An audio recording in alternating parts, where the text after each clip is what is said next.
بسم اللہ الرحمن الرحیم۔ السلام علیکم ورحمۃ اللہ وبرکاتہ۔ میرے بھائی بزرگوں دوستو، شب برات میں جس کی مغفرت نہیں ہوتی وہ تیسرا شخص ہے ماں باپ کی نافرمانی کرنے والا۔ تو میرے دوستو، میرے بزرگوں، ہمارے اللہ والوں نے اپنی کتابوں کے اندر لکھا ہے، فرمایا اللہ کے بعد اگر کسی کا حق ادا کرنا ہے تو وہ ہے میرے دوستو ماں باپ کا۔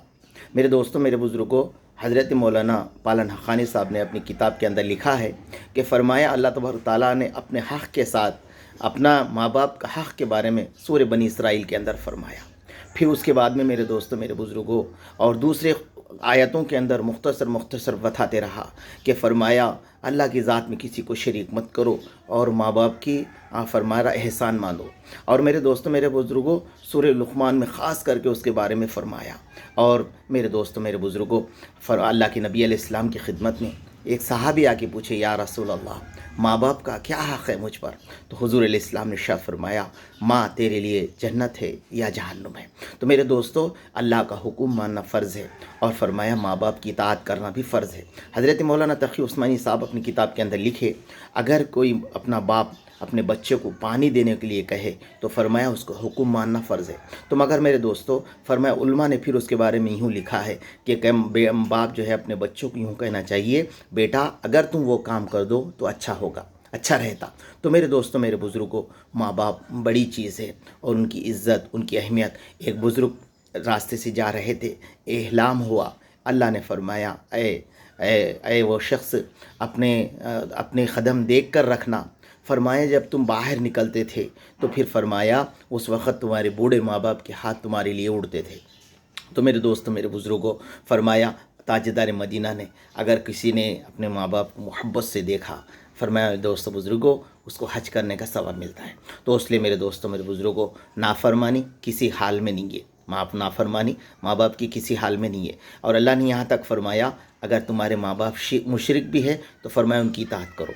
تو میرے دوستوں، میرے بزرگوں، خاص کر کے حضرت مولانا صاحب فرماتے ہیں، آج انسان کا مزاج جانوروں جیسا بن گیا۔ جانور پیدا ہوتے ہی میرے دوستوں بھول جاتا ہے، آج انسان کی صفت بھی ایسے ہی ہو گئی۔ میرے دوستوں، حضرت فخر الدین رحمۃ اللہ علیہ دیوبند کے عالم دین تھے، وہ اپنی کتاب کے اندر لکھتے ہیں کہ میں ایک مرتبہ ایک واقعہ بیان فرمائیں کہ لوگ ایک بازار کے اندر ایک بیٹا اپنے باپ کو مارتے ہوئے لے کے جا رہا تھا۔ ایک کنواں آیا، کنویں کے پاس باپ نے کہا، بیٹا بس تو رک جا، یہاں پر ہی رک جا۔ اس کے بعد میں، ابا کیا بات ہے، میں جب سے آپ کو میں مارا اور جو ہے آپ یہ بات نہیں بولے، یہ یہاں پر ایک کنویں کے پاس تک لایا تو آپ کہہ رہے کہ رک جاؤ۔ تو اس وقت میرے دوستوں باپ نے کہا روتے ہوئے، بیٹا میں میرے باپ کو یہاں تک مارتے لایا تھا۔ تو میرے دوستوں، میرے بزرگوں، فرمایا کہ ہم ذری بھی تکلیف دیں گے تو اس کی تکلیف میرے دوستوں، میرے بزرگوں، ہماری اولاد ہمیں ضرور دے گی۔ اس لیے میرے دوستوں، میرے بزرگوں، ہمارے نبی نے کہا کماتا دین تو دین، جیسا کرو گے ویسا بھرو گے۔ اس لیے بزرگوں نے لکھا ہے کہ صلہ رحمی جو کرتا ہے آدمی، فرمایا اس کی عمر میں بڑی برکت ہوتی ہے اور اس کی رزق میں برکت ہوتی ہے۔ اس لیے بزرگوں نے لکھا ہے، کوئی چاہتا ہے کہ میرے اندر علم آئے تو استاد کی قدر کرے، کوئی چاہتے ہے کہ میرے اندر دولت آئے وہ ماں باپ کی عزت کرے۔ تو میرے دوستوں، میرے بزرگوں، بہت ضروری ہے آج جس معاشرے کے اندر، آج ماحول کے اندر میرے دوستوں، میرے بزرگوں، آج یہ چیز ہم اچھے پڑھے لکھے ہونے والوں سے بھی چل جاری، ان پڑھوں سے بھی جاری، شہر کے رہنے والے، دیہات کے رہنے والے ماں باپ کی نافرمانی کے اندر میں ملوث ہو جا رہے۔ میرے دوستوں، میرے بزرگوں، ماں باپ کو مسکراتے ہوئے دیکھنا، ان سے بات کرنا، ان کو سلام کرنا، ان کی دعائیں لینا، ان کی خدمت کرنا ہم سب کے لیے ضروری ہے۔ اللہ میرے کو، آپ کو، ہم سب کو جو ہے میرے دوست پہ اس عمل کی توفیق